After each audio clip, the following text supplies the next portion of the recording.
Roads have become a major issue ahead of the elections this December, as many communities threaten to boycott the polls over the bad state of their roads. Well, such is a posture of residents of Kumasi and other towns in the Kwabre East District of the Ashanti region. And, well, they say they are exposed to uncontrolled dust as a result of the poor conditions of their roads. Their reason is what they say is government's failure to fix the deplorable Kumasi Antwa road, despite appeals from residents, as well as embarking on several demonstrations. Prince Appiah took a trip to some of the communities in the enclave and reports that residents and other road users are at risk of some respiratory tract infections. About 2 years ago, residents of Kumasi embarked on a demonstration because of the bad nature of the roads here. Now, a few months ago, contractors began work on this particular stretch of road, but it seems work has halted, and the result is that dust has engulfed the whole community and nearby ones. The Kumasi Antwa road has been in this state for almost 8 years. It has been shuffled at least among 4 contractors since 2007. The nature of the dusty road now is making life unbearable for residents. Ahmed Jewa explains how his son developed dust-induced infection.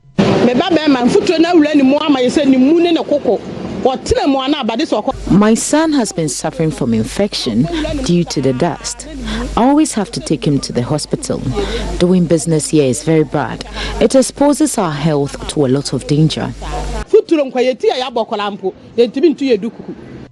Shop owners have been compelled to close down because selling by the roadside has become risky to both sellers and buyers. A few who breeze through the heavily polluted environment are aware of the consequences. The dust here is all over. We want them to do something about this bad road. Our customers refuse to buy our food because the place is dusty. This is really affecting our business. Motorists, especially commercial drivers who ply the route, have their share in the danger. The road is very bad and unmotorable, and the dust is affecting our health. So we cover our noses with a handkerchief to prevent dust from entering. Construction equipment had been abandoned at the time of my visit. Assemblyman for Kumasi Osewusu says the contractor explains about inadequate funds for expedited work. Now we because they say no. They started 3 weeks ago, but now it's been abandoned. The dust is killing us, as you can see for yourself. We asked the contractor why he has kept long with the road. He told us he hasn't been paid for the work done at Asokore Mampong, so he's just decided to do something on our road. Now we don't know our fate.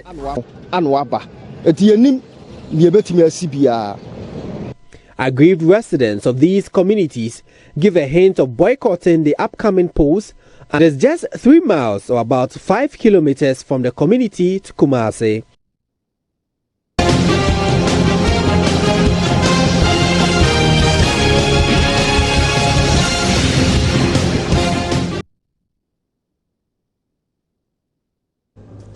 And with about 7 weeks to the general elections, the Electoral Commission has cleared one major hurdle on its calendar, and that's the placement of parliamentary candidates on the ballot paper. Although informed by the Electoral Commission beforehand, only 7 out of 14 invited parties were present to witness the exercise, which produced what could probably become one of the longest ballot sheets ever seen in Ghana's general elections history, with about 14 slots altogether. And as it stands now, parliamentary candidates for the Great Consolidated Popular Party, the GCPP, will take the top spot, with the governing NDC at the 3rd spot and the main opposition MPP at the 5th. Well, the Deputy Director of Communication at the EC, Yusuf Ayuba, explained to journalists how the Commission ensured the process was fair to all parties involved. Printing of the statement of poll and declaration of results, it is based on the number of candidates who file and the way they appear on the ballot. So it's very critical for us to go ahead and do the printing for the parliamentary whilst we wait, to finish the case in court, then we can determine when we will do the balloting for the presidential elections or the candidates. We invited all the political parties who filed their nominations. We told them that we would start the balloting at exactly 8 a.m. this morning. As at the time we were ready for the balloting, we had 7 political parties present. So we started with the 7 political parties. So after that, we used the filing positions as their presidential candidates filed during the filing of nominations to continue on the ballot paper. We have 14, parliamentary or political parties, contesting for the parliamentary. But the dynamics would be a little bit different. In certain constituencies, it's possible we would have only 2 political parties, contesting, but because we want to be very sure that we don't want to be found wanting, because we need to do the balloting for all, so that in constituencies where we may have more than the 7, we have exactly the number of parties contesting in the parliamentary elections. It wouldn't be, then it means that the political parties must go to the people and educate them, tell them the positions they are on the ballot when it comes to presidential, and also tell them the positions they are on the ballot when it comes to parliamentary. So they have to do that, and that is why the commission would come up with the notice of pool, which is just a representation of the way they will appear on the ballot, so that the general public would know exactly where the parliamentary candidates will be, the position the parliamentary candidates will be on the ballot, and also the presidential candidates would also be on the ballot. We have the GCPP number 1 on the ballot. We have the PPP number 2 on the ballot. We have the NDC number 3 on the ballot. We have the UPP, who would be number 4 on the ballot, the NPP number 5 on the ballot, the NDP number 6 on the ballot, IPP number 7 on the ballot, UFP number 8 on the ballot, number 9 would be APC, number 10 would be RPD, number 11 would be UDSP, number 12 would be JFP, number 13 would be CPP, and number 14 would be PNC. So as and when we do the balloting for the independent parliamentary candidates, they will follow in that order. And well, I guess all waiting for the slot for the presidential candidates. But we also know that there's a case in court. And as of now, an Accra High Court has set Tuesday, October 25, to hear the suit filed by Dr. Kwesi Nduom challenging his disqualification by the Electoral Commission. And this follows a request by lawyers for the Electoral Commission for the matter to be heard early to ensure that the Commission's calendar is not disrupted. The suit, together with others, is a reason why the EC did not ballot for placement on the presidential ballot paper for the December polls. Joy News' Joseph Akable was in court and has come through this report. It started with EC lawyer Thaddeus Sorry explaining why the commission wanted the matter to be heard early. He argued that a delay could affect the EC's calendar because electoral materials ought to be secured. This request was not opposed by lawyer Ayikwe Otu, who represents Dr. Kwesi Nduom. Lawyer Otu, however, pointed out that there were some issues the EC had stated in their response to their suit for which they would like to be given an opportunity to react to. Justice Eric Chebafo asked that lawyer Otu does that before the close of work on Thursday. Lawyer Otu pleaded for more time, explaining Dr. Nduom was out of the country, making it difficult to comply with the directive. The court then directed that he present those documents via email by the close of Friday. Justice Eric Chebafo then granted a request for the matter to be heard earlier, fixing Tuesday, October 25 for hearing. PPP policy advisor Kofi Asamoah said the directive by the judge will ensure a speedy hearing. Well, I think everybody is looking for the case to be adjudged quickly so that there's no distraction in the election calendar. So Monday, come and file your statement of case. Tuesday, come and make oral argument. And the judge promised to give ruling in the course of the week. So clearly, everybody's desire that we should adjudicate these issues if like in a fast-track fashion has been determined by the court. So it's okay for us. Justice must be delivered. And at the end of the day, we are saying that there are some procedures that had to be followed. And in our view, it was not followed. Let the judges deal with it, and the courts and our lawyers are seized with the matter. That's where we are. Any other thing you see. But what is more worrying to us is that the ballot papers are going to be printed from outside Ghana. And why are we printing things from outside? The jobs that we are seeking to solve can be created in this country, or the joblessness that we want to solve by campaigning and being in this election. One of the solutions is when you give jobs an opportunity to local printing firms and, for that matter, local companies. Supporters of the party who thronged the court premises registered their presence with singing and dancing.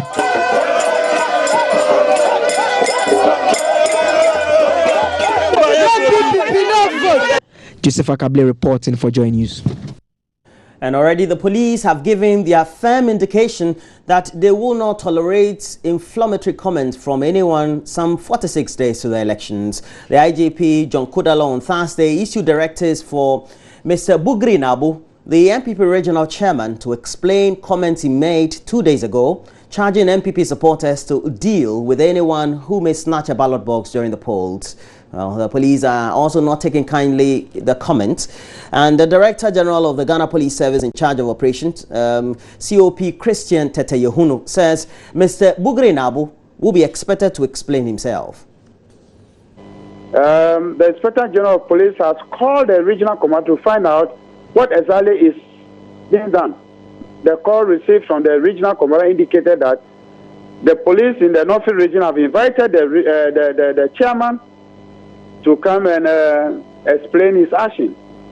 He informed them that he is at Pandai, and then he will report himself to the police tomorrow. COPO, normally the step taken, wouldn't it have been that someone file an official complaint? No. You know, you are going into the security of this country. You are daring people, and you are going into the extent whereby you want to take over as if there's no security of this country. At least we as security agencies, we have to respond, we have to act. And the action is that we have to ask you on what grounds you are saying this thing. So he's reporting to police. Police, we will not sit down for somebody to come and make a report about somebody making this inflammatory statement that is going to affect you and I and even the ordinary citizens of this country. So we have to ask you to come and explain your action. And that is exactly what the police in the North region is doing. So you've invited Mr. Bugri Nabu. Is he the only one that the police has identified as making apart from that, today, statements? I think you saw today in today's newspapers, politicians plotting to kill Nana, a headline in a daily guide. So this is also a statement which is also, police are concerned about it. If we don't show concern, who will show concern? And so for that matter, all that we are saying is that the Inspector General of Police has instructed the Director General CID to invite Reverend Isaac Owusu-Bempah to report to the CID headquarters. So are you seeking to suggest that the revelation made by the prophet, Reverend Owusu-Bempah, is one that is inflammatory, that people are threatening? He said on election day, there will be a lot of gunshots at MPP strongholds. And many will sustain injuries, while others too will lose their lives.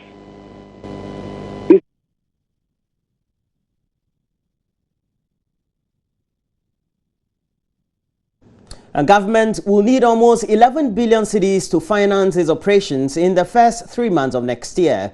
A significant amount, almost 4 billion Ghana cedis, would also be used to pay salaries and compensation of public sector workers.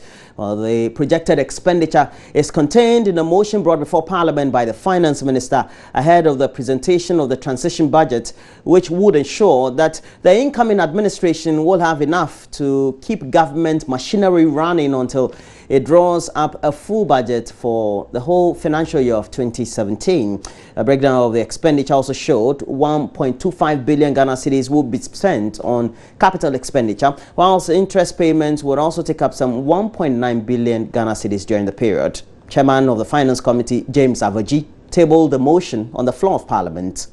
Mr. Speaker, in line with precedent and best practices, and in accordance with Article 180, which states that, and I quote, where it appears to the President that Appropriation Act in respect of any financial year will not come into operation by the beginning of that financial year, he may, with the prior approval of Parliament by a resolution, authorize the withdrawal of monies from the Consolidated Fund for the purpose of meeting expenditure necessary to carry on the services of the government in respect of the period expiring 3 months from the beginning of the financial year, or on the coming into operation of the Act, whichever is earlier.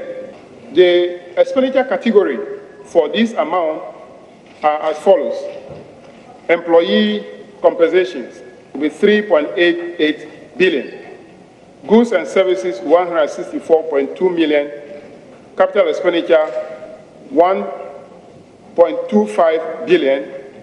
Interest payments or debt servicing will be 1.9 billion.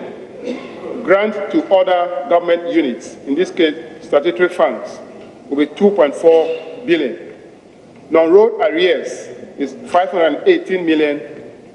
Tax refunds will be 151 million, and amortization of 773.5 million, giving a total of 10.999 billion. The Honourable Minister explained to the committee that the provision is to cater for estimates of the first quarter expenditure on essential and other statutory payments. All non-core expense will therefore be deferred to the second to the fourth quarter of 2017. Mr. Speaker, the revenue projected for the period is 8,998,080,585 Ghana cedis, which is coming from 1, tax on income and property of 1.4 billion, taxes on domestic goods and services 3 billion, international trade taxes will be 1.2 billion, and social security contribution of 60 million. And then non-tax revenue will also amount to 1.2 billion, and we expect grants in the form of 444 million Ghana cedis. So the breakdown of all these details are attached as Appendix A. Conclusion, Mr. Speaker, the committee, having carefully considered the request, recommend to the House to approve the sum of 10,999,108,191 Ghana cedis as expenditure in advance of appropriation to finance government operations for the first quarter of 2017 financial year in accordance with Article 180 of the 1992 Constitution. And Dr. Mark Asibeyebwa, in seconding the motion for the minority, highlighted the issue of high interest payments and the fact that it will present a challenge to the incoming administration. 5 billion. That's what's going to capital expenditure in the first 3 months. So the devil is in the details. On the one hand, they are telling us they are building infrastructure, but how much is going to infrastructure in the first 3 months? Whereas interest payments and the like total 3.2 billion Ghana cedis. Capital expenditure is only 1.25 billion Ghana cedis. Mr. Speaker, nothing is said in the first 3 months about job creation. Thank God the agenda for jobs is coming. Yeah, because in the first 3 months, what you are telling the Ghanaian people,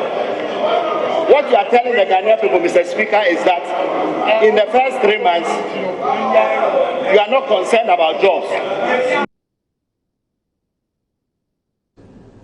Well, so that'll be it for the news this morning. We have to do a review of the newspapers, and we'll be looking at how we get the necessary stories, front, back pages of the newspapers. We'll do some of the stories on the center spread, and then we'll look at the online portals, Major Online, City FM probably, and then we'll go to the Africa page of the BBC. Do stay on.